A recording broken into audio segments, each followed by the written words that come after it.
Don't start yet. I'm starting the stream.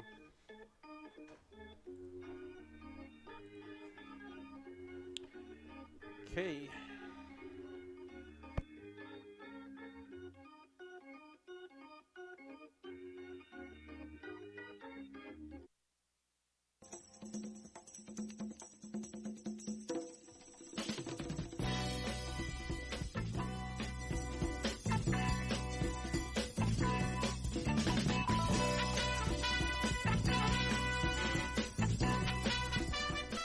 Welcome to MGoRadio. Five. Year 5. 5. Yeah.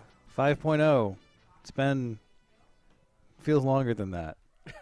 I'm very tired, as I am always when we do this. That's why I do this. I make sure I schedule Bacon on the first one. So I can just call him Dave Brandon to his face. Yeah. Michigan football 2019. It sounds good. It's you get to this point in the season, and I used to get excited for the season, and now I don't because I have a 50,000 word deadline every August.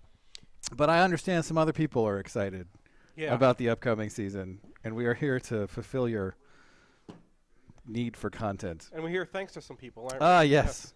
We should thank our sponsors, Homeshore Lending, the Residence Inn, Ann Arbor Downtown, the University of Michigan Alumni Association, Peak Wealth Management, Human Element, Michigan Law Grad, the Phil Klein Insurance Group, Fuego Box, Ann Arbor Elder Law, and Perrin Brewing. Yeah, they provide beer. We're also brought to you by the Bow Store and Underground Printing. Right. Did I skip that one? Yeah, that's all right. I'm very tired. But we also have some Perrin Brewing beer here, so if you want to... Can I drink those? You are welcome to them. I think I deserve a cold one. Have a cold one, please. All the people who joined us can have a cold one, too. But the only problem is that I can't have a cold one and also talk. We'll do it during the break, and then we'll talk about it afterwards. Yeah. So I got through my season preview. Yeah. And I'm looking at the schedule. I'm trying to put together my predictions, and I remember that there are Game of the Year lines. Yeah. So I go and I find Game of the Year lines from July, and they're terrifying. Because it's Michigan's a 15-point favorite over, was it Penn State? No, it was Iowa or something? So they're 7 point. It was Michigan State. They're a 15.5-point favorite over Michigan State. I could believe that. They're a touchdown favorite at Wisconsin. They're a touchdown favorite against Notre Dame. They're a 14 or 16-point favorite against Penn State if you extrapolate from the other lines, because Michigan versus Penn State was not on there. They're favored in every game. Ohio State games is a pick 'em, but then it's Michigan minus 3.5 because it's at home. They also have to get a quarterback all the way through a college football season. Yeah, and I'm just looking at these, and I'm just like, oh no, this is too much. Well, the Wisconsin game I remember was oddly other than Ohio State, the closest one to a. Well, it's a road game, and it's there's two games that are -7, and that's Michigan State, Notre Dame, and Wisconsin. I kind of feel like that is overrating Wisconsin significantly. So the reason they were bad last year is over, but the reason they're going to be bad this year is different. Well, it depends a lot on. So Jack Cohn is their quarterback. He was awful last year, but their receivers were so bad that they couldn't get any separation. And now with Quintez Cephas back, how quickly can they reintegrate him into the team? How quickly is he going to be a factor? I don't know how fast a receiver can pick stuff up, but he was a starter for. Yeah, and it's not like Wisconsin's offense has changed in the last 50 years. But, his thing is you go downfield and be huge because he's a jump ball dude. He's a little bit more than that. I think that he's a solid NFL prospect. I don't want to just say he's a. But we're talking about not Mo Ways. Jack Cohn. They were replacing a lot of guys, so I kind of feel like even the games that are reasonably close in terms of spread, I kind of feel like a couple of them are not as intimidating as Vegas thinks right now. And we said that last year, and it turned out to be true. Right, and we just romped through it until we would romp through everybody. Yeah, and so the thing is that. Man, this looks like another year like last year where it's okay, they're going to win 10 games. They might win 11, and then the identity of the 2 losses or 1 loss is everything.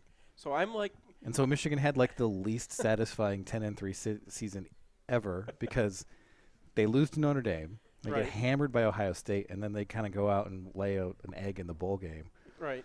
And it's just so. Which was the Ohio State hangover. Right, and nobody cares, and everybody goes to the NFL. It was just part of the Ohio State. I remember that game. literally nothing about that game. I remember one play, and it's their quarterback running through space, and everybody else is like spread out. I remember. drew it So up I watched afterwards. the Miami Florida game, and I was like, how did we lose to this guy? Oh. Because I remembered no part of how we actually lost to him. Yeah, I think most of our defensive line was out by the end of the game too. That the backups were Right. in, and then the backups got hurt. Yeah, so like by the time Aiden Hutchinson was hurt, like okay, now our true freshman's out. Who's Right. next? So But anyway, back to my larger point. Like, this feels like a year where Michigan could really break the duck. And you brought up quarterback depth. And this is something that I'd said in a couple of Q&As that you were around for. Mm-hmm. But I think, put on site for the first time in the heuristics post.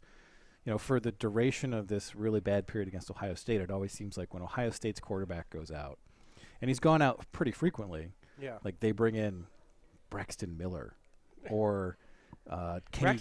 Braxton Miller was the starter. Well, they lost the guy for the season, and then Braxton Miller was the quarterback as a freshman. Right. So, but they bring in Kenny Guyton, and Kenny Guyton was just this ridiculously good backup quarterback who was completely content just to sit there and get like 3 games a year for Ohio Kenny State. Guyton is if Gunnar Hoke is good this year. Right, and then they bring in Cardale Jones. Mm-hmm. They bring in Dwayne Haskins 2 years ago. JT Barrett started as a freshman because of all these injuries. Right, so you've got just this kind of legacy of, okay, we've got a plan for when our quarterback gets hurt. And on the other side of the coin, Michigan brings in. I remember.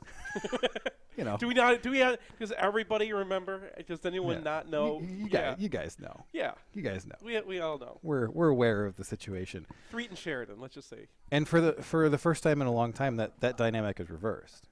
Because if Justin Fields goes out for Ohio State, they're in a lot of trouble. Unless Gunnar Hoke is Kenny Guyton or. He's not.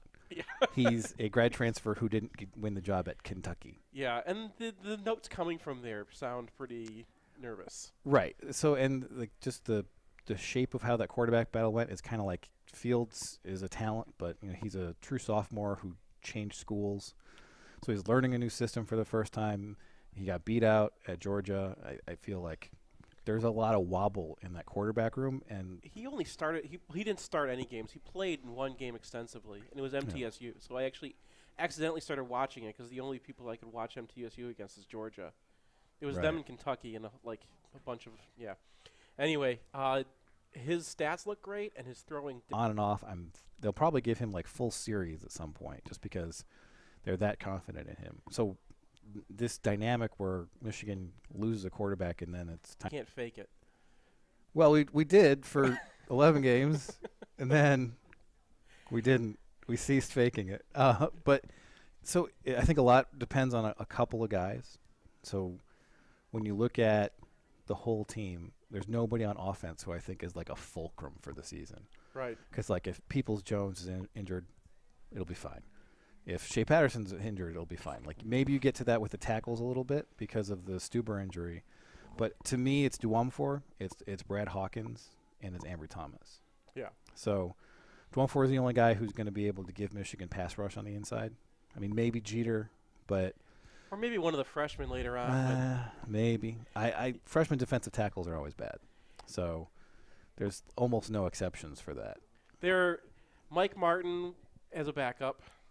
And Alan Branch. Mike Martin was a redshirt freshman. Was he? I think so. No, he started. He played as a freshman. Well, he didn't start. In any case, we're not going to get in an argument about this. Yeah. We're in a situation where Duamfor comes in and he flashes the reasons that everybody was so hyped about him.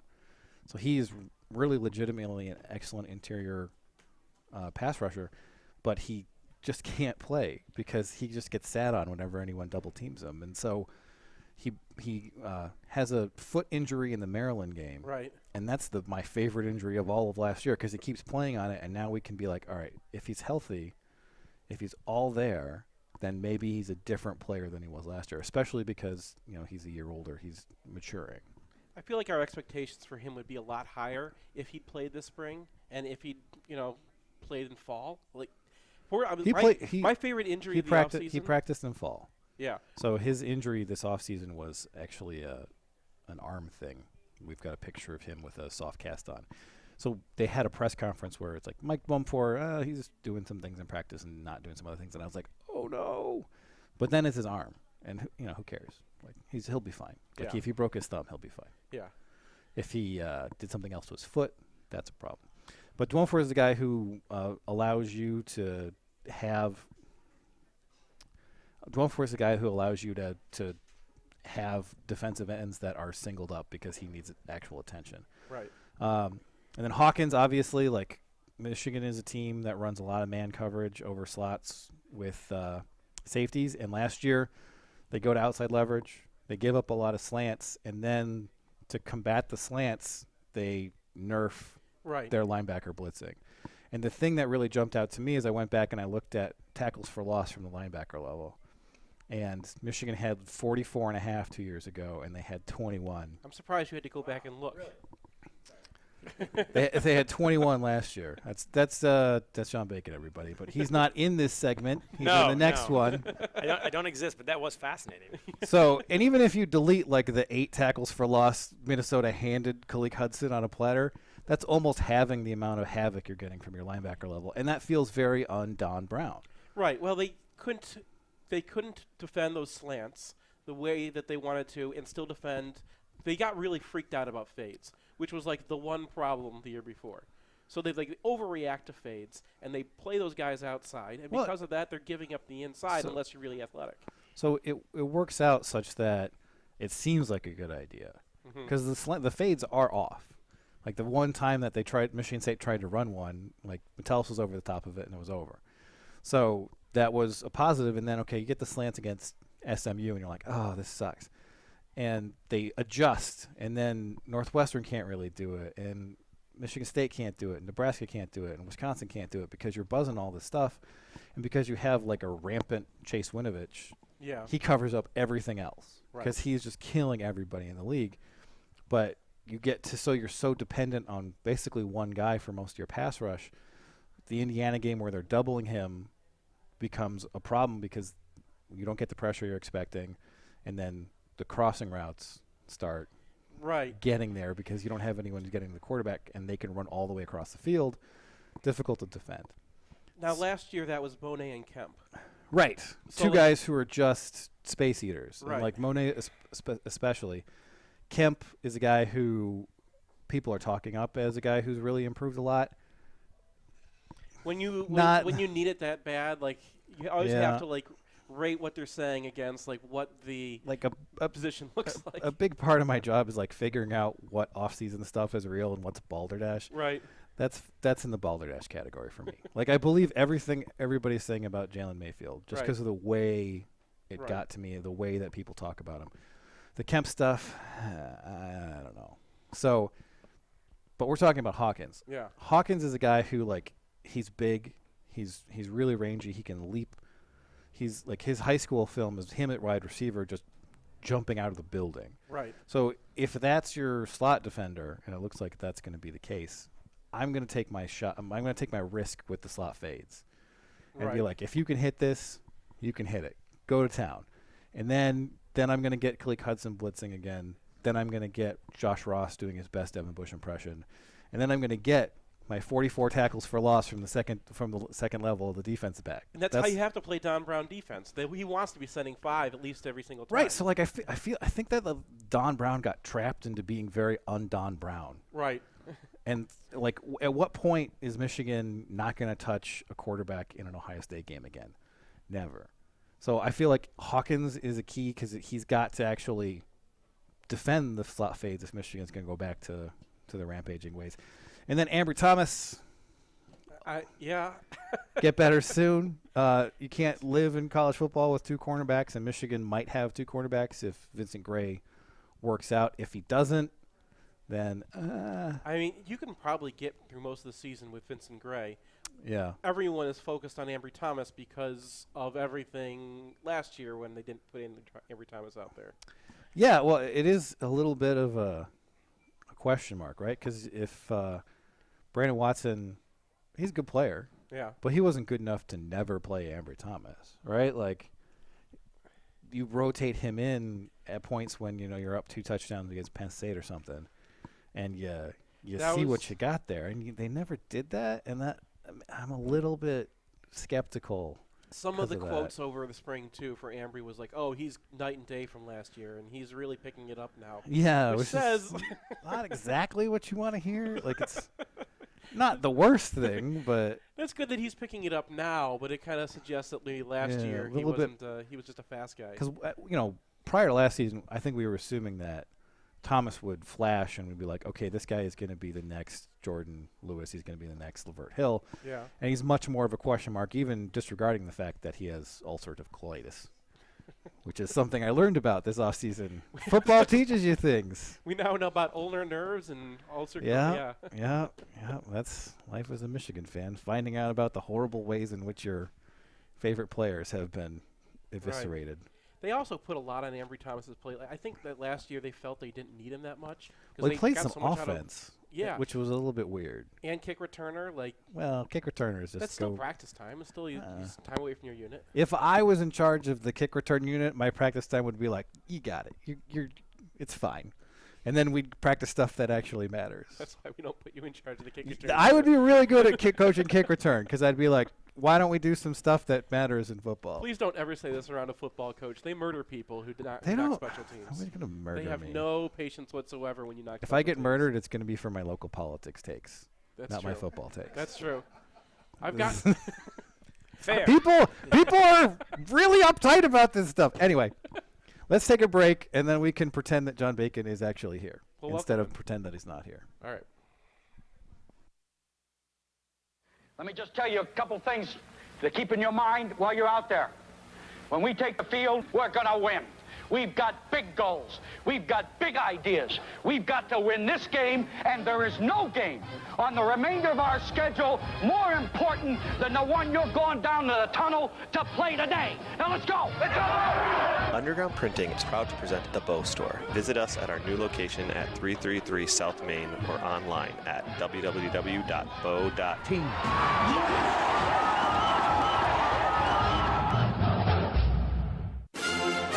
It's painless, it's online. It's group ordering made easy for your next custom printed apparel order. Pogo from Underground Printing takes the aggravation out of custom printing for a group. Whether you're selling shirts for a fundraiser, organizing a large event, or trying to collect sizes and payment for a family reunion, Underground Printing is here to help. Save time and hassle every step of the way with our easy-to-use site. No more guessing what to order, chasing people down to pay, or wasting time trying to sort out who needs what. We'll set it up and you can just sit back and relax. We can even take care of individual shipping. To learn more about Pogo, visit us at any of our convenient locations or at pogo.undergroundshirts.com. Hey, so I have insurance and stuff, but I don't really know what's going on with it. Yeah, your coverage probably sucks, and you're paying way too much for it. And I know this because I had a guy. His name's Phil Klein. He's actually a Michigan alum and wrestled for Michigan. He looked at my insurance and he was like, "Yeah, your coverage sucks, and you're paying a lot more than you need to for it." I also I hesitate to even mention this, but I do have my insurance from a company that advertises during college football games. Well, and I wish that was not the case. Well, why don't you just get it from a cool guy who actually reads MGoBlog? Well, how would I do that? They have a website? They have one of those too. It's philkleininsurance.com. Can you remember the name Phil Klein? Sure. Can you remember insurance? Yes. Okay. Use those two together, and you will save money on your insurance, and you will actually get better coverage on your home and your auto, and they do life too. All right. So you're telling me if I Google Phil Klein Insurance, this website will come up? Yes. Wonders never cease. You might be investing on your own or working with another advisor, but how would you grade your results? I'm Nick Hopwood, CFP, founder and president, Peak Wealth Management, in Plymouth. For over 20 years, we've been working with institutional strategists, putting together low-cost portfolios which match your risk tolerance. If you have over $500,000 in your portfolio, you should consider a second opinion. You can connect with us online and schedule an appointment at peakwm.com. Peak Wealth Management. Retire with confidence. The places you'll go may seem far from Ann Arbor. From San Francisco to St. Louis to Shanghai. But as members of the Alumni Association, we're never far. Because Michigan is more than a place. It's a mindset that connects us. For those who leave Michigan, but for whom Michigan never leaves, this is where you belong. The Alumni Association of the University of Michigan. Join today at umalumni.com.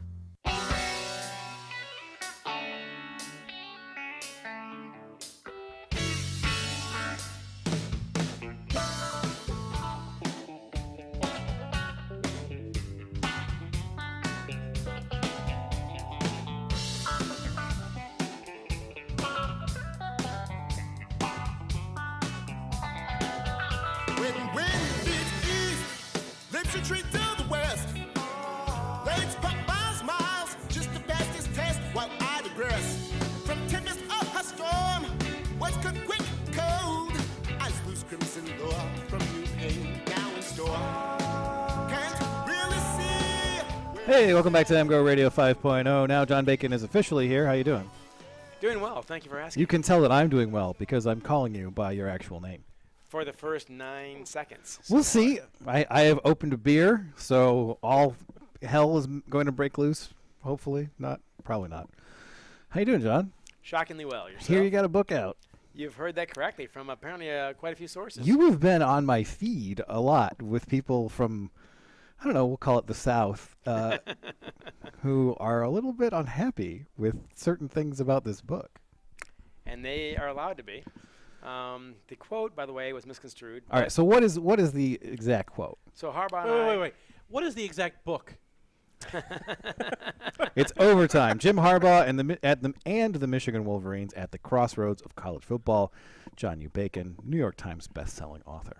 Thank you. There you go. Whoa. Oops, everything else is gravy. So there I was. So what's the actual quote? There I was minding my own business, right? Yeah, okay, yeah. That's what you do a lot. I thought I do a lot, yes. In Harbaugh's office, we're having a pretty freewheeling conversation about all kinds of stuff, 3 hours or so. We're talking about all the ways they channel money. And these stories, you know how the stories go. Yeah. You don't have to look for them. They watch when you're sure unbidden. Yeah. Paying money through the churches, of course, but getting parents jobs with Parks and Rec or sanitation in the city or the county. So that is that a good thing? I don't know. Well, NCAA can't do anything about Do it. you want me to Do you have to show up to the job? Like, because I'm like, if you're like, oh, if your kid comes to my school, we'll let you be in sanitation. I'm like, holding out for something a little bit better. Well, it depends on how fast your kid is, I guess. Yeah. So if your kid's running a 4 or 7. So you're having this like conversation with Harbaugh about all the ways that these things happen. Casino chips. A new one I learned about this time around was bring your clunker into their car dealership, a Mercedes dealership perhaps. Ask for a certain part that your 12-year-old truck needs, and it may take a while for that part to get in. So in the meantime, take the 450 SL and use that as a loaner car, and when the part comes in, we'll let you know. So that one's a pretty good one. I've learned recently in the last week about a blackmail scenario where a blackmail scenario. I'm not even kidding. It's like a Jeffrey Epstein thing. Not quite. Not quite. Good. But closer than you'd like. Was he killed by the SEC, Brian? No. Yeah. Please, let's start that quote. That's what I want to. John U. Bacon says in his book. I'm going to write this on the jacket cover. Jeffrey Epstein was killed by the SEC. John U. Bacon. That's right. / Jim Harbaugh. / Jim Harbaugh. Yes, of course. So this one was. George Will is on here. How about that? He blurbed your book. How about that? How does he know who you are? Thank you. I was just talking to Tiki Barber on the New York radio before I got here in the car. Yeah. So, yeah, people. Well, that's not George Will. Like Tiki Barber. He's faster. So, like, how do you know George Will? We're off topic here. I met him once for 5 minutes, but before that, he blurbed 3 and Out, and he blurbed Halifax. This guy's just a blurb machine. No, he's not. He's actually pretty hard to get to, so I got lucky. How about this? For you. He read the books and he liked them. That's how it happened. So what? He's a huge baseball fan. It's not that hard to He imagine. is. He is very old, so maybe he does read books. Yeah, but even guys like David Frum, you're a political guy. I'm not a political guy. I'm a local politics guy. And that might get you killed, I heard. That's different. That is different. No, like, I don't want to get into it. Anyway, what's the quote? So the quote is Oh, it's the blackmail though. So a player goes down there. You want to hear the blackmail? We're never going to get the quote. I want to hear the blackmail story. All right, fine. The blackmail. So player goes down there and is entertained by 2 young ladies. The He's Got Game scenario. The booster girls and so on. Decides not to go to that school, and he's told, no, actually you are, because those 2 are underage. And if you don't go here, you'll get busted for that. I'm not even kidding you about this. I heard this. I can't. Nah. There you go. Nah, that's not. And he called the bluff because he knew that he decided that, look, if they're illegal, then you're in charge. You run it. Right. So yeah. So he did not go there, and so far he's called the bluff successfully. But that shows you how low things can get. That is. But anyway, so we're talking about all this stuff. Yeah, what's the quote? And the quote is, and Jim says, grinned and waved it off and shrugged and said, well, hard to beat the cheaters. That's it. That's it. That's it. He's quoting Bo, too, isn't he? Probably. Yeah. That's a well-known Bo quote. We're at the Bo store. Look around. It's probably on a wall here somewhere. But anyway, what happens next, of course, is people assume that he meant the SEC. Some tacked it on because someone else said it. Others intentionally added SEC for clicks. I know that they knew better. Right. So that's what happens in the modern era, obviously. So I spent a day swatting flies on that one, another day swatting flies on something else. That was the other thing. Yeah. The other thing was the Sarah Harbaugh story. Yeah. Which is true. This is like you got like explosive revelations in this book. I'm glad his revelations are not diarrhea. So that's MSU is not very nice to people. It's huge. Okay. We're trying to talk the book up, Seth. Up. Yeah. I'll say people in this regard, there's gambling in this establishment. In this book, he shows it. You're like the Craig Ross of our podcast. You don't know how to pitch anything. I am a Craig Ross in training right now. A Craig Ross in training. Yeah. He's actually editing Craig Ross's book, so I feel like they're kind of that's like Craig's third or fourth book. Melding. We're trying to go full time. Oh no, we talked about this one. Yeah, no, I know this one. Yeah. I like this idea very much, by the way. But anyway. Yeah, but let's not tell anybody what it is. That's how we're good. By the way, I can't wait to pump your book the way you guys are pumping mine. So that'd be great. I was trying. That is true. That is true. So anyway, so this rockets around. Oh, Sarah Harbaugh story. So that gets out there, and it's true. Well, what is the story? After the 2015 game, the famous punt game, of course. I don't remember that. Nor should you. So the lobotomy worked, is what you're saying. So what? Thank you. What's a lobotomy?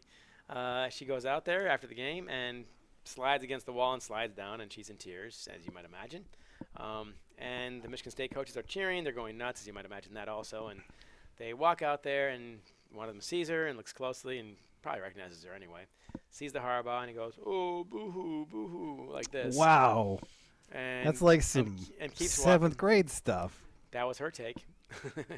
And as she pointed out, if Michigan coaches had done that, there'd be a national apology the next day. An apology tour, a la the steak and so on. So anyway, it's 3 paragraphs in a 400-page book. However, it rockets around also. And other quotes were attached to it that I did not say, etc. What quotes were attached to it that you didn't say? For example, John Borton, a good friend of mine, and a guy I respect a lot and like a lot, paraphrased this story for the Wolverine, which is all fine and well. But then, of course, that's his writing, not my writing. Sure. And apparently one of the captions for one of the photos described the Spartans as sniveling, soiled siblings, I believe.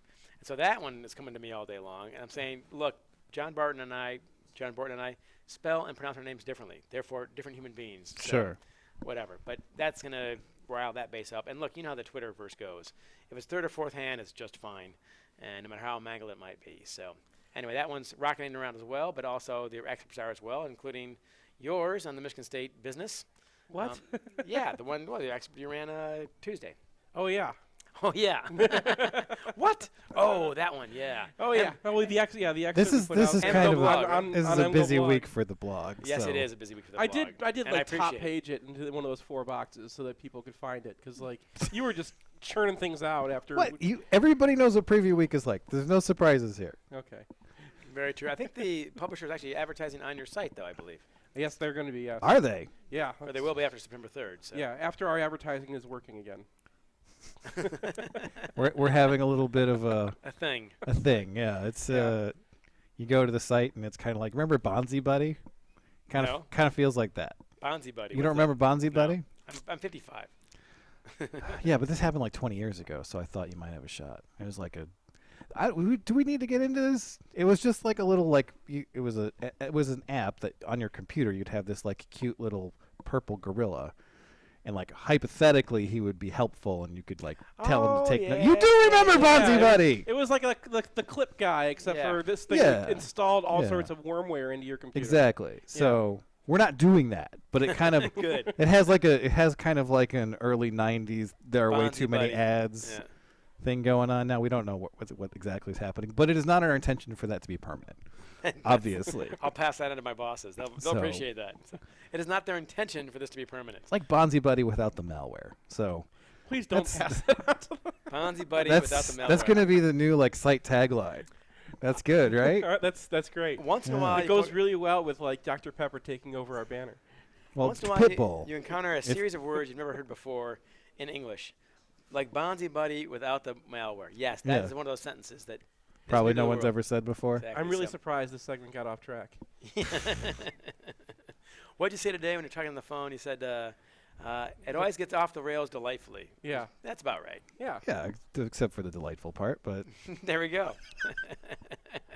So what else is in this book other than? I'll say this, Brian. It's great to see you again, despite your efforts. Yeah. So this is like an embed in the program, or is it a little bit different? It is that. It's an embed in the program. It is from the player's point of view. I did 4 on offense, 4 on defense. Picked them carefully, not just the big stars like Rashawn Gary and Chase Winovich, who's the most quotable guy in the world, but also Noah Furbush, who's getting his master's degree in space engineering and designing a capsule to go to Mars and back, just like I did as an undergrad. Jared Wangler's another one, who's a backup fullback. Great story there, of course. Those 4 guys, I talked to their parents this time. That's new. And I also I've got 3 or 4 chapters on the staffers, how this machine actually works, how video works, how recruiting works, how the academic side works. Being exhibited right now in Today, I believe, Michigan Today. All that stuff. And I wanted to find out what it actually feels like to be these guys. What does it mean? And the final question in the epilogue to all of them was, is it worth it? All the sacrifice, all the risk, all the stuff you missed as a player, and you see already how much goes into this. And for their own reasons, 8 different reasons, they all said it was. So I went away from this book a lot more reassured about college football than I was beforehand, safer than I thought, talking to the doctors and the trainers and so on, talking to the parents. Grant Newsom's parents, they were fantastic. I mean, the guy almost lost his leg, and I to see how the program is reacting around it too. And by the way, why am I talking? Seth read the damn book. Hey, Seth. You've probably read it too. I have. Also, we've established that Seth is not interested in making your book popular. Everyone, you're marketing your book right. You're marketing it as something that's like, oh, there's this tantalizing story and there's this tantalizing story, and that's not what I really think the book is about. But it's not just like a series of shocking anecdotes. No, it's not. It's actually in the John Bacon pantheon, it's kind of the heir to the Bo book, to Bo's Lasting Lessons. It's a lot of that program that Bo is talking about and his leadership style that he's talking about in action.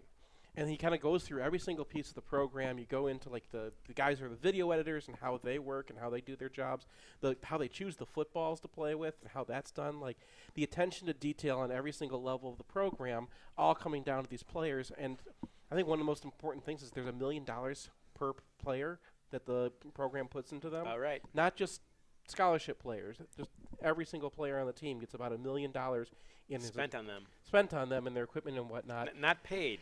Right. For you SEC so fans. Well, I mean, so is that supposed to be a justification of amateurism? Because it doesn't. No, but that's the floating question. It's a fact out there, and I think people do not. I did not know that, and I don't think most fans knew that. And about half of that is tuition. Incredibly, it's interesting that well, where that's the a money really goes. soft cost because, Michigan is going to charge full out-of-state tuition for every player they have, and that's true. not. But they write a check for it. That's a real cost. It is a real cost, but it's not Cedar Point where you get free passes. In a context where they pay retail. The athletic department is just straight up giving the university $10 million a year, even above and beyond scholarship costs. It's kind of like, all right, this is kind of, robbing Peter to pay Paul, and it's like if we wanted to pay them, we could, and the scholarship cost would not be the barrier to do that. No, I think that's a debate worth having, and we. That was as well. It was a very interesting read for me because it's seldom when you're reading one of your favorite authors. Don't take that too well. Don't worry, I'm in the right place for that.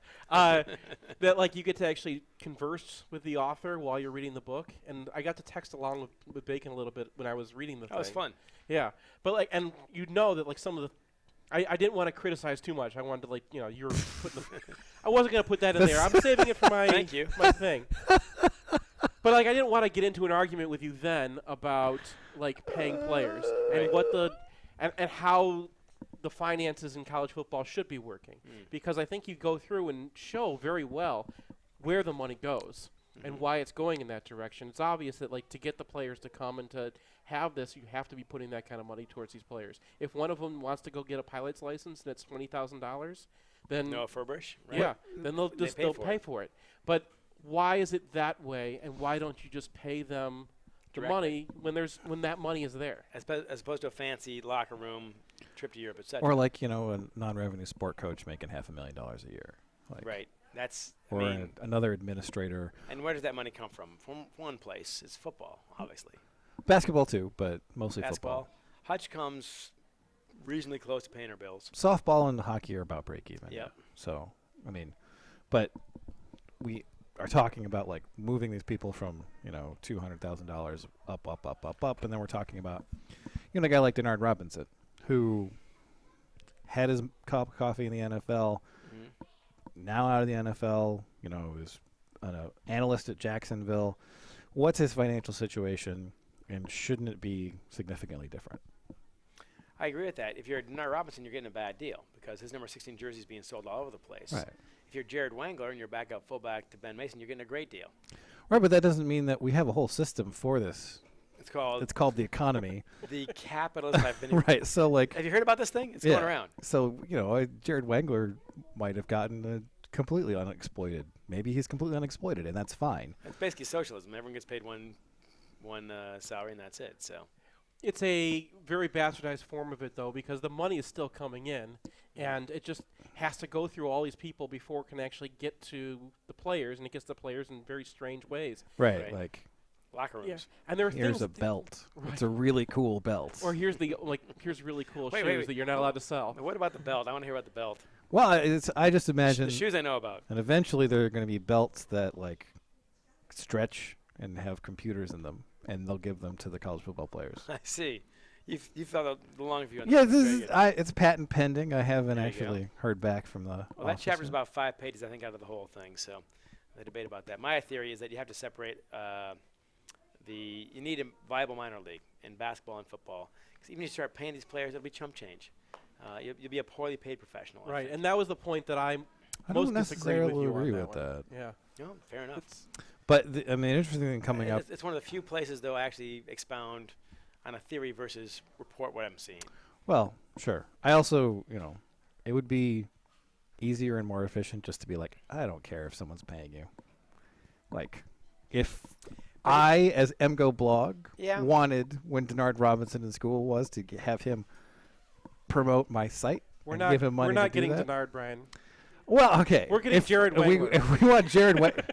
He's a well-spoken guy. You could do worse. I want Poggi. That's who I want. Poggi's great. I want Poggi. We would pick that. We'd have Ben Mason for us. Yeah. So if I wanted to give that money. Ben Mason's great, man.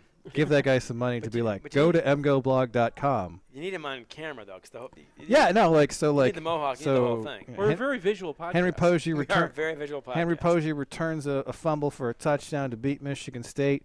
Hi mom, I'm on camera. Go to mgoblog.com, and I'm like, all right, here we go. Boom. Bling, Benjamins all over the place. And that's the money that no one's really capturing right now. Like, there's people who would buy jerseys of these guys, and you could give them portions of that. I walked across with Denard Robinson. It was in a Chris Webber kind of scene. Right in front of the Michigan Union there, and they're selling number 16 jerseys.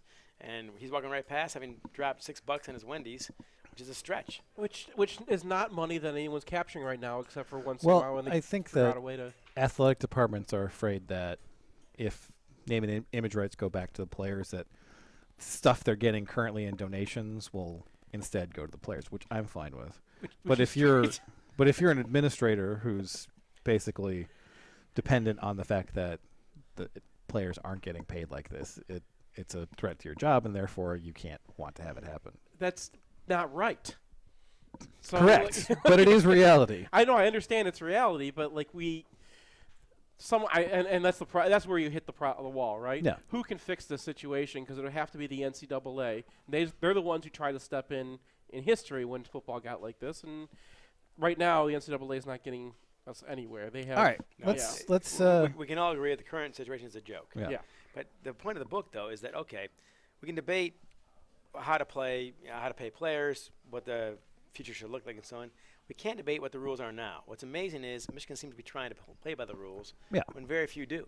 And the NCAA doesn't care. The media doesn't care too much. The national media certainly. And these guys have gone to Michigan for that reason. And you can't. The question is, can you do it that way? That's one of the big debates of the book. Can you do it that way and compete at that level? Well, obviously, you can compete. You can.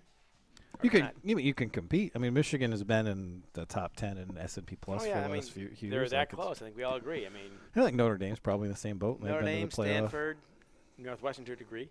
To a degree?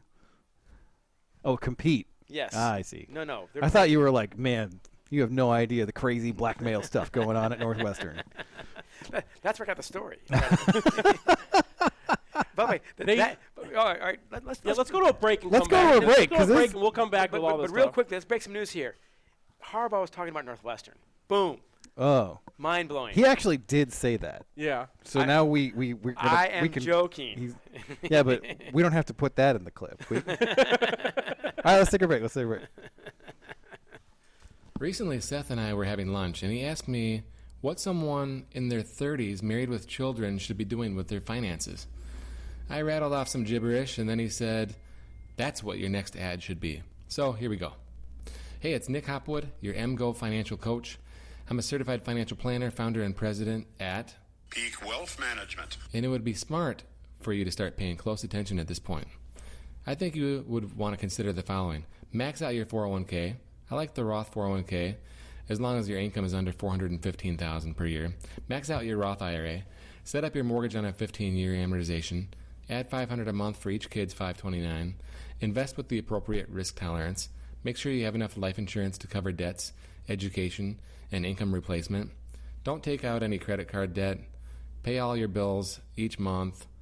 Make sure you have an emergency fund. And if your needs are any more complicated than that, connect with us at peakwm.com to book an appointment. Peak Wealth Management. Retire with confidence. Are you planning a business trip, a Michigan reunion, or a revenge tour in Ann Arbor and don't want to be stuck out by I-94? Look no further than the Residence Inn Ann Arbor downtown. Positioned at the corner of Huron and Ashley, the hotel is just a block from Main Street and a short walk to Michigan Stadium and Central Campus with all the amenities you expect. Also, we podcast here most Sunday mornings, so if you let us know you're coming, we'll let you put a shout out on the pod. That's the Residence Inn Ann Arbor downtown. If you're looking for a mortgage and you're a Michigan fan, there's only one place to go. Homeshore Lending. Fair and honest, Homeshore Lending is local, efficient, and small enough that you'll work directly with the owner, Matt Demarest. Matt bleeds maize and blue, and so does his family. Hi, this is Matt Demarest, owner of Homeshore Lending. We're a local mortgage company based here in Ann Arbor on State Street, but we serve the entire state of Michigan. Who's the best team in the whole country? Michigan! Go Blue!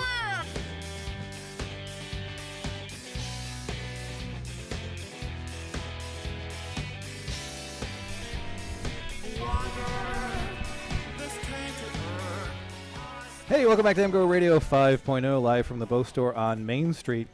We are now sponsored by Perrin Brewing Company, and Perrin Brewing gave us many beers. They did. So, and you left me with most of them, so I've been really. No, I took half of them. Yeah. Like They've been. I've been a lot. My wife is ready for them to be out of the fridge because I don't get through beer that fast, and this is. I've been tasting them, and kind of writing down notes, so I got to speed it up. You've got notes. I got notes on all the beers that I tried. Well, what's your favorite so far? The black. They have a black IPA. I mean, not including like a couple of the expensive ones that they gave us. Oh, like the. Yeah, there's like a $20 can that I forget the name. I didn't take that one. I gave that one to you. No, you left that for me, and I'm like, wow, thank you. I didn't know it was $20. I was taking it. I looked it up, and I was like, oh, Brian left me this one. that one was really good. So the black IPA is good. I like the black IPAs as a style in general because they have some of the bitterness that an IPA has, but they don't have like the FU hops that a lot of places are going for these days. Right. It's technically called the FU hops. Yes. Yeah, I mean, you've had an IPA like this where you just we have hops. Yes, like and you're all up in your grill. Hate that. Yeah, and I feel like all these Perrin beers are well balanced, and I haven't like tasted one and been like ooh, which happens not infrequently these days. When people are like, look at all my hops, I have a very big hops. Yeah, well, you go to beer tasters and stuff like that, which love to like explode on flavor. I have exposed myself to hops in that manner. But this is now like sponsor or not, these guys are like my always keep some in the fridge level beer now. Yeah. Because like I'm not really Founders is having problems right now. I don't want to. Let's not like just randomly diss other companies.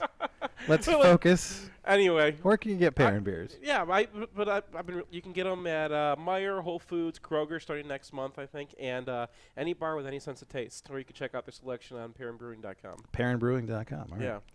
So, John U. Bacon, how we doing? Doing shockingly well, Brian Cook. You keep saying that, and I don't believe you. I actually am. I'm leaning back in the chair. I lost 15 pounds. Need to lose 20 more. So is your kid still hyperverbal?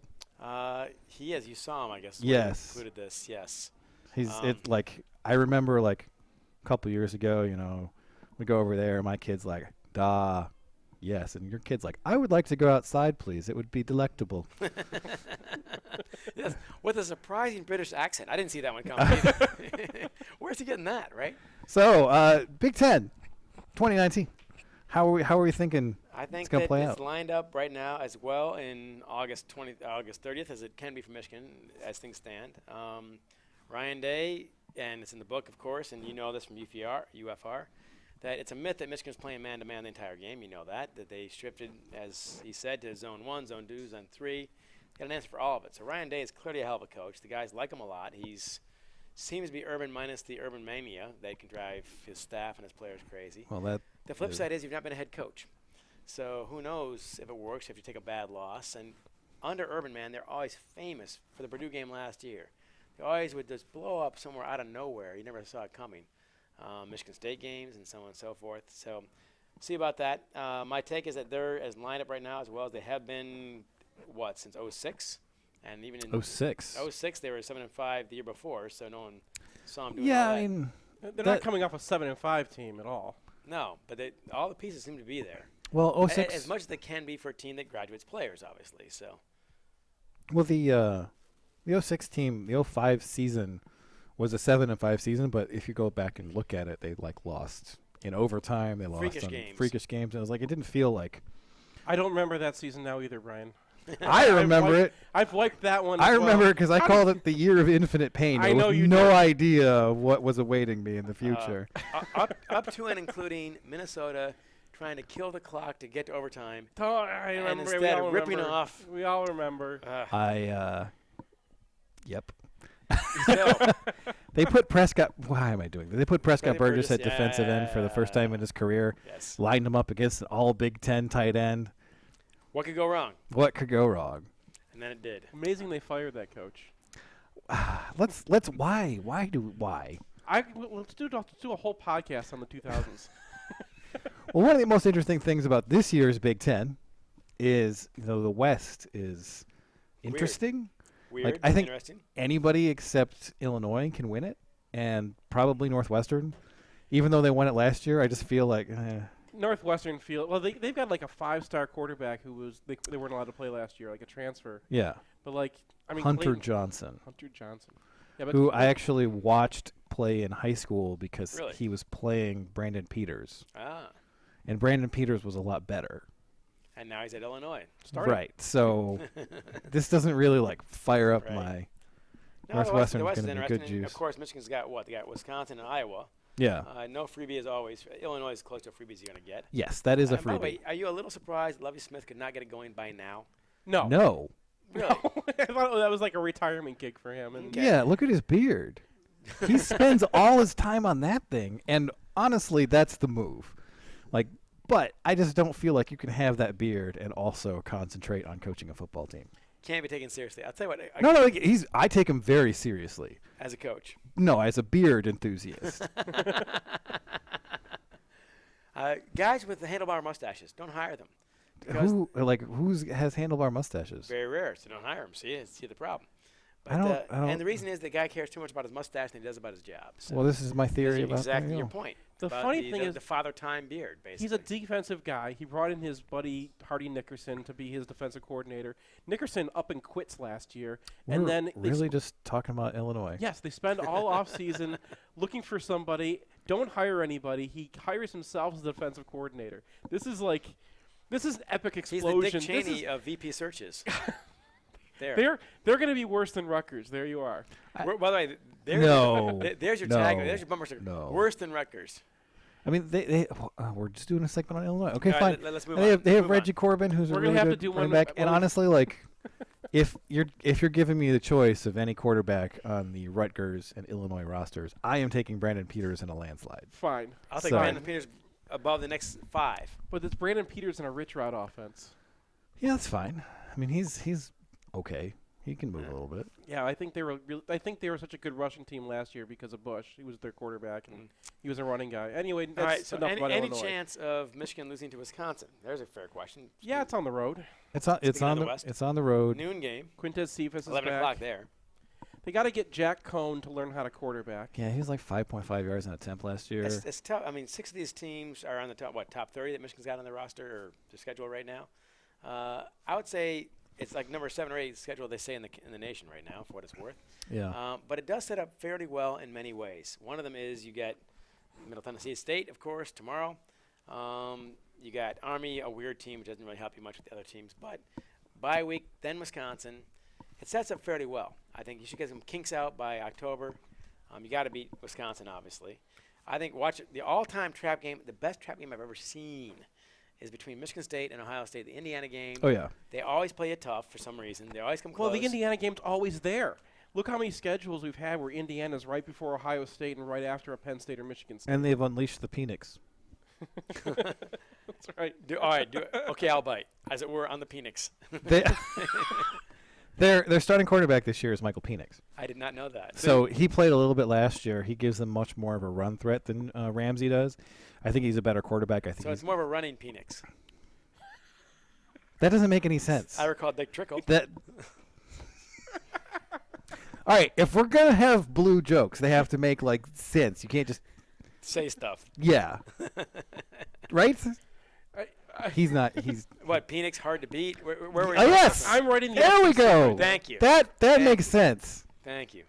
So there's your Heisman campaign. So like if he remains healthy, I think they're going to be a force. It's a tough schedule, no question. I mean, not like a force. I think they're going to be bowl eligible. I'll make one prediction. I think Penn State is going down the tubes. I like that one too. Yeah. So. I've been waiting for that, actually, because I've been hearing shaky things throughout the Penn State. So the thing that really jumped out to me when I did the UFR of the Penn State game last year is you remember the Saquon Barkley Wildcat thing where they ripped off the big touchdown? So they get the big touchdown. Hooray. They run it like 8 more times during that game, and they gain a maximum of 3 yards. Barkley didn't beat him in that game. McSorley did. Well, Barkley helped. He did. I mean, you got to play him seriously, but McSorley was the better player, I thought, that day. In any case, they ran it again this year. Stuffed. Yeah. And last year, yeah. No, this year. They ran it like 3 or 4 times in 2018. That's right. Yeah, sorry. And like it didn't even work after the first time last year. Kept doing it. And you're just it only had value as like this shock so back to the new book. thing. I am in the Don Brown defensive meeting when they break down the Penn State tape the Monday after that game.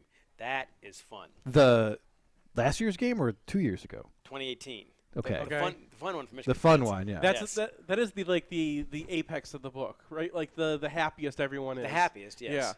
Yeah. After the writing goes to hell after that, it turns out. So the apex. Well, I mean, you're reading the book and I'm joking. You know where it's going, right. so every Michigan obviously fan knows his writing going. only improves. Yeah. There you go, of course. But no, the meeting starts out with Brown shows up there, his usual harried face. He's got all the stats on the board. He's got the film ready to go and all that. And Josh Metellus raises his hand and says, "Hey, Coach, how'd you sleep last night?" And you know the running joke, of course, that he didn't sleep for a year, which might be true. And everyone laughs. He goes, "Much better, Josh, much better." And there you go, and you're off and running. And he went nuts with that tape because, I mean, it's an all-out butt kicking from a defensive point of view. Oh, yeah. A catharsis compared to the year before. Right, and this is the point. Yeah, so usually there's this kind of Wile E. Coyote year you get after your really good X leaves. Right. Because, you still have a lot of the players who were coached under him, and there's this kind of like continuation for a year, and then you kind of have a drop-off. And I feel like this is the drop-off. This is when Penn State looks down. When you see, what do you have, got 20 players in the portal? With some crazy number. Yeah. Yeah. That's not a good sign. They lost their guy who's going to be like their 5th-year senior starting quarterback to the portal. And maybe he wasn't going to be this quarterback, and that's why he went in the portal. But maybe you're relying on. Well, he went to go play for Joe Moorhead, so. he knows where it's at. Yeah. I think Penn State on the road will not be as scary, and it's late in the year, relatively late, mid-year, I guess. But by that time, I think they're having enough troubles that Franklin is looking elsewhere. I see implosion. I mean, the one thing that gives me a little bit of pause is they have a lot of dudes in their front seven. So they have Gross Matos it's back. Penn State. They got guys. They have Micah Parsons. Yeah. He's going to be like a sophomore. He's a linebacker who's like a 5-star who's supposed to be a defensive end, and they're like, oh, why don't you play linebacker? And it just worked. It's linebacker you, Brian. Well, yeah, I guess. I mean, but yes, it is a little odd. The Yeah, they put him at weak side linebacker, and he just is murder eating. it just works. Yeah. It doesn't. It shouldn't actually work, but it does. So that's the kind of thing that pops out as like, I don't know about this, but yeah. I see them in trouble. I think Michigan State is going that direction also. Not fast. Next year.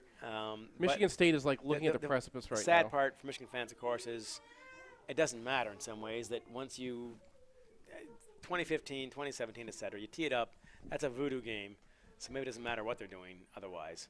I did the math on this one. When D'Antonio won 8 of his 10 games, that a stretch that Biggie Munn did not match, Duffy Doherty did not match against weak Michigan teams. They won national titles at State during the 50s and 60s.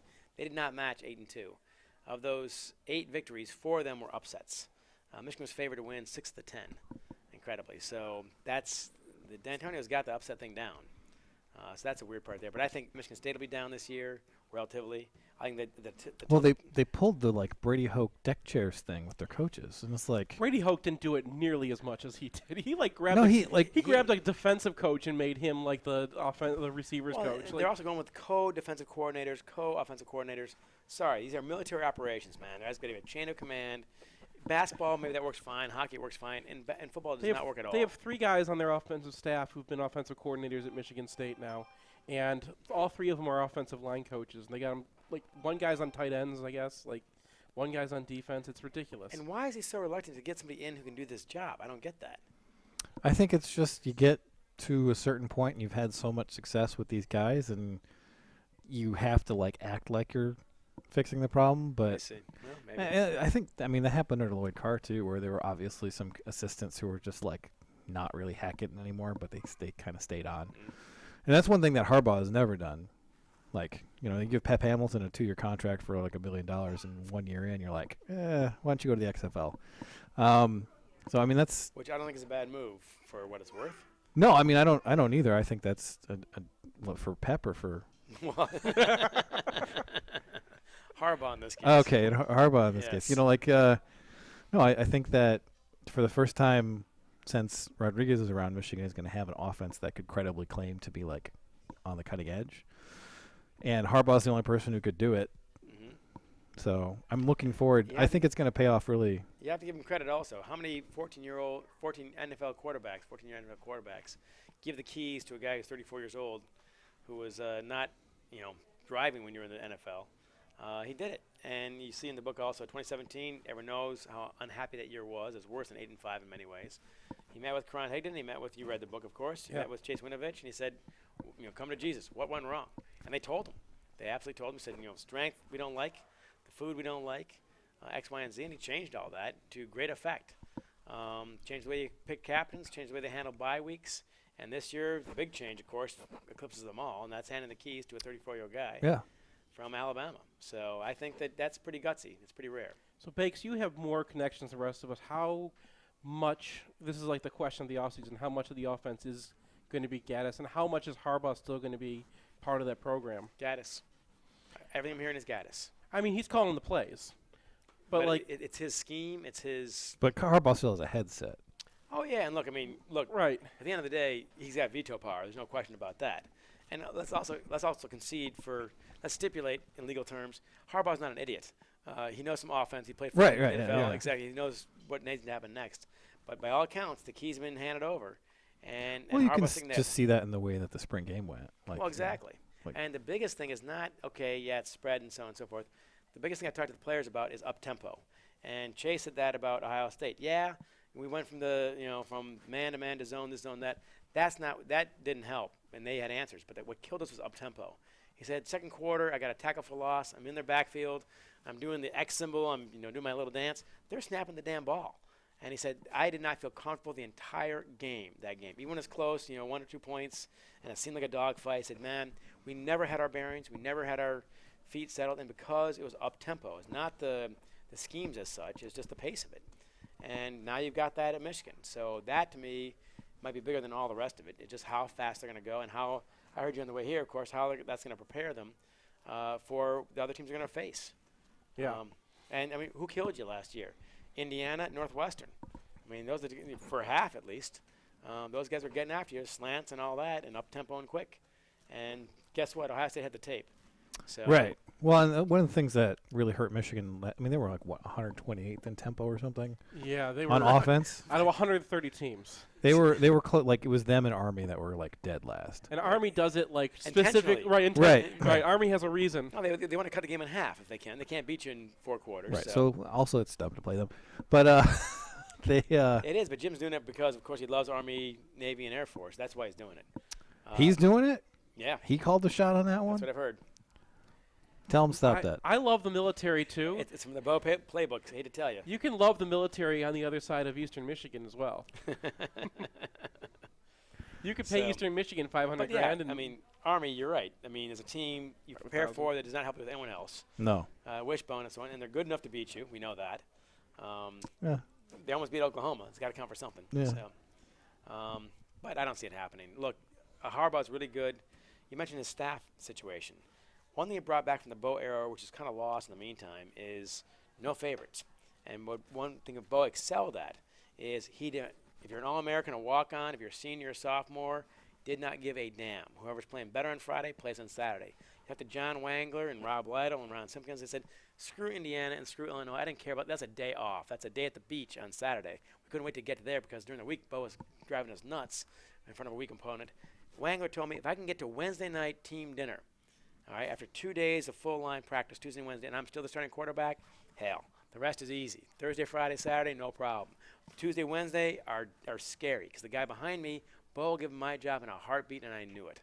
And Jim has brought that back, and I think in a very positive way. With the coaches also, no favorites there. I think it's also a more settled environment now in the building than it has been since Jim's been here. And the players have even said, Bredesen and others, how relaxed Harbaugh seems around the building now in a way he did not seem before. And I asked him about that. He goes, yeah, because now everyone knows what the hell they're doing. The coaches do, the staffers do, how we want things done. We got the players in place. This thing is running itself to some degree instead of me having to do everything. So he feels a lot calmer now after 2017 than he did before. So got to count for something. Indeed. So what are you feeling? Got a prediction? They got to lose one somewhere in there. Sure. But I might go 11-1. All right. I'll stick to that. And if it's not this year, I mean, geez, pretty well lined up. The weakness I see is depth at offensive line. Warner's all that. The players vouch for him. The strength coach helped him a lot and all that stuff.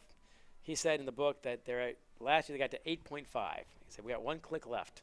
We can crank it up 1 more click with these guys. And he likes them. But where's the depth? And, of course, they're -1 right now. So. Yeah, I think the situation there is not as bad as it's been at some points in the past. Like Spinellis is going to be a solid on the inside, but yeah, the tackle situation is a little bit. I would say it's better than it's been in a decade. You got a prediction? 10-2. 10-2. Yeah. But beat Ohio State. All right, that's fine. I'll go 11-1 and one of the weird ones in the middle. Yeah. One of the weird ones. Yeah. Notre Dame, Michigan State. There's just a lot of places to trip up. You could Illinois. go to Penn State and play a bad game. You could go to play a bad game at Wisconsin. Army could get you. Like, there's so many. Army could not get you. Shut up. They're not. I don't think they are. I think Michigan's going to prepare for them like crazy, and it's going to damage our practice the rest of the year. Yeah, I got a bye week after it. I think you're right about Ohio State, though. I think it's going to happen. I think the law of averages got to kick in sooner or later. That's one thing.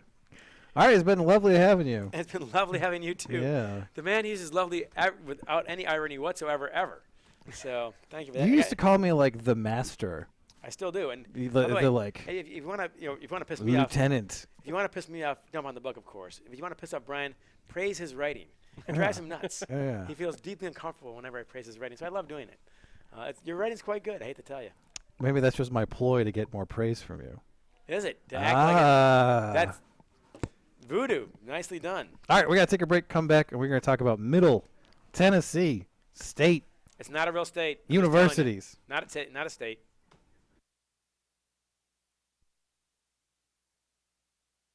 Far from Ann Arbor, From San Francisco to St. Louis to Shanghai.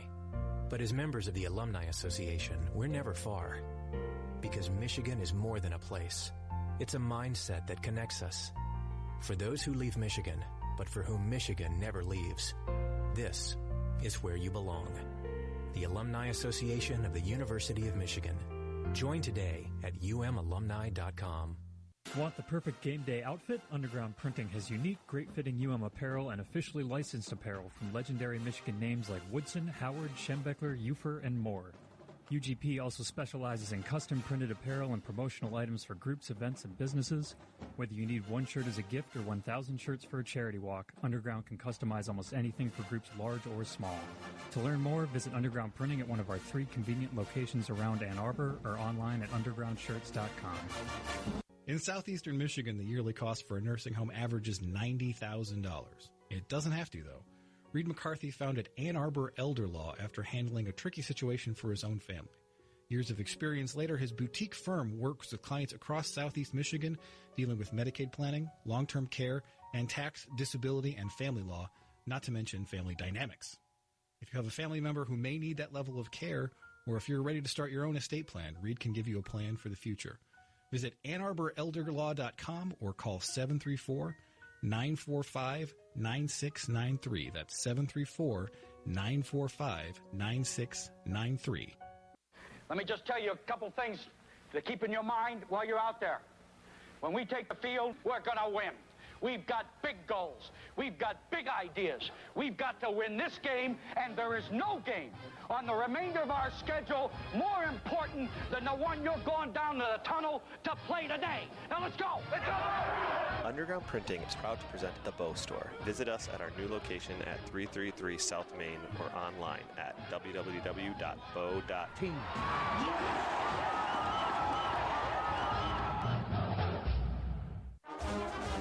Are you planning a business trip, a Michigan reunion, or a revenge tour in Ann Arbor and don't want to be stuck out by I-94? Look no further than the Residence Inn Ann Arbor downtown. Positioned at the corner of Huron and Ashley, the hotel is just a block from Main Street and a short walk to Michigan Stadium and Central Campus with all the amenities you expect. Also, we podcast here most Sunday mornings, so if you let us know you're coming, we'll let you put a shout out on the pod. That's the Residence Inn Ann Arbor downtown.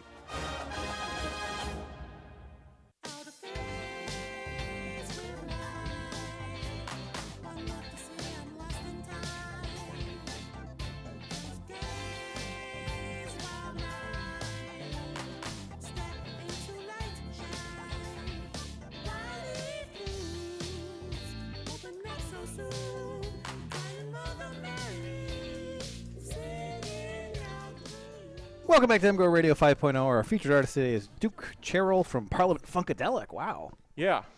That's impressive. So apparently all of George Clinton's guys are from Michigan. Oh, yeah? And a bunch of them are huge Michigan fans. Cool. And some of them read our blog.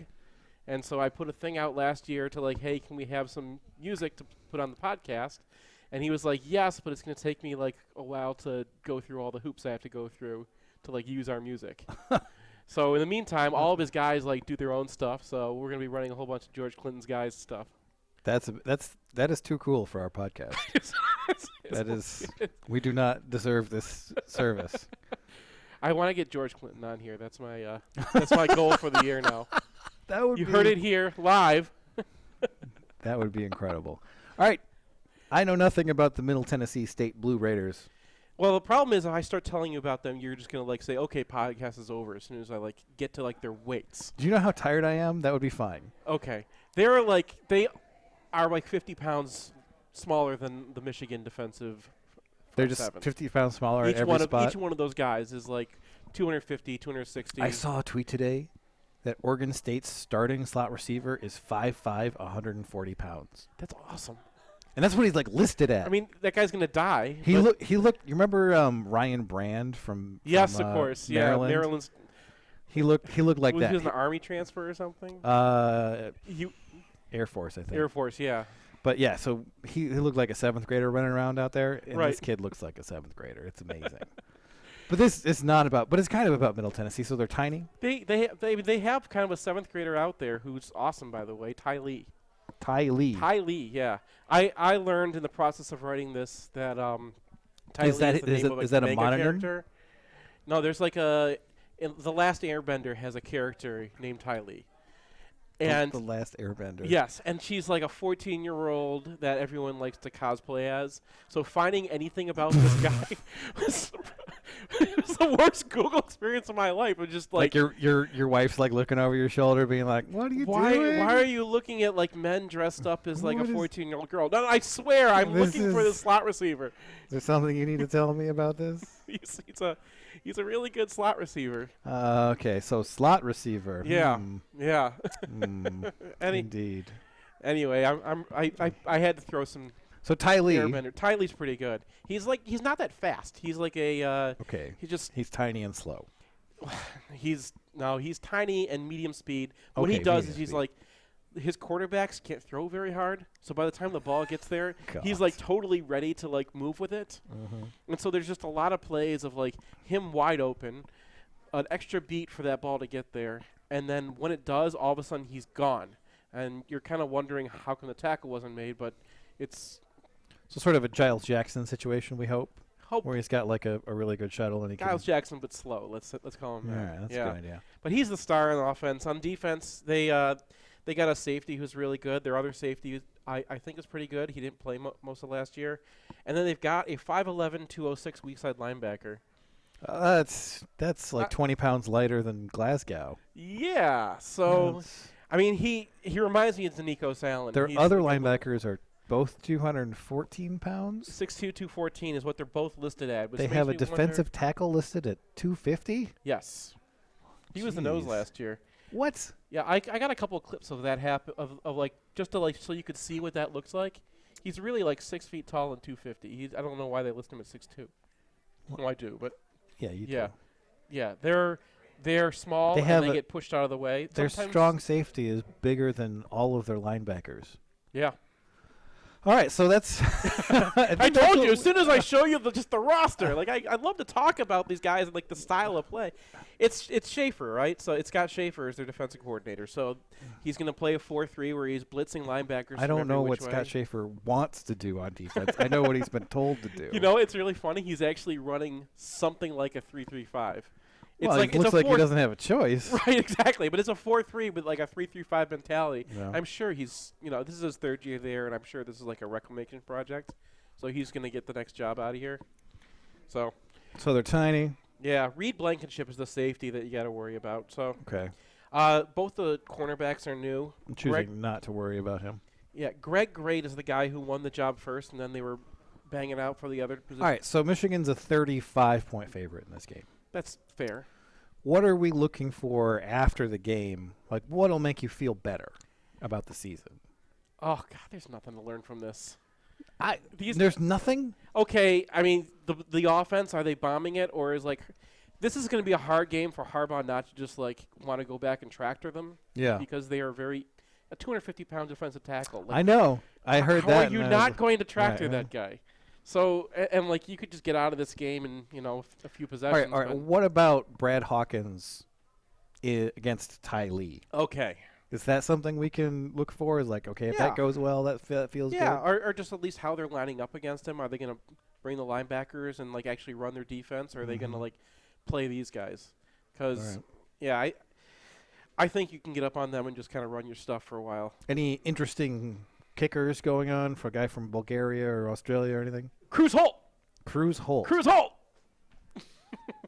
Is that an Arrested Development reference? Of course it is. Cruz Holt. So he's actually got a funny stat line. He's 18-24 in the season, 1-7 after 40.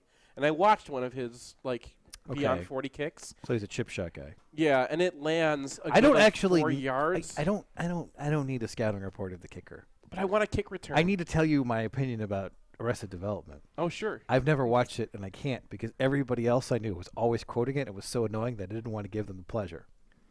So you just did it again. That's because it's a great show, Brian. I know, but I'm never going to watch it. That's ridiculous. It is. I'm spiting myself. It really is. It is. That's like I'm not watching The Wire because everyone loves The Wire. Isn't that much more interesting than Middle Tennessee's kicker, though? That's the problem. Oh man, do we need to talk more about this? I wanted to talk about Greg Great because they had him playing safety last year, and he's the first guy to win a cornerback job, and he's another one of those little midgets who doesn't look like he should be on a football field. And he was the first guy to win the cornerback job. They're fighting over the other one. So, like, our receivers versus that guy, can we... All right, did that get caught? No, that got cough button, me talking. It was a little late on that. All right, very professional podcast. We've been... There's not much. Their offense is like the Maryland offense from last year, like the Canada offense. What? Where they always have a. I know what the Canada is off. Believe in tight ends. Canada had a lot of tight ends. Like do they line up under center? They'll do a lot of under center. Yeah. Oh, gross. Yeah, but I mean they're probably not going to be this year because they replaced their quarterback. Oh. They had Brent Stockstill was their quarterback for the last 4 years. Brent. He's the coach's son. And he was like a good 90% of their offense. Because it was quick passing to get around their offensive tackles who are like, 6'2", 275 is their left tackle. We need to stop talking about this. I'm no. making the music gesture. I understand that there's not much more to talk about with MTSU. All right, the music gesture has been interpreted. So that's our first podcast. It's like tradition now to have Bacon on when I'm bleezed out of my mind with tiredness. I can't have him on here when you're like, sane. You might say something mean to him or something. All right, thank you for being with us for another season of MGoRadio. Hopefully, this will be the year. And if it's not, pairing beers. Yes. I think we need more time in this thing. Yeah, that's good.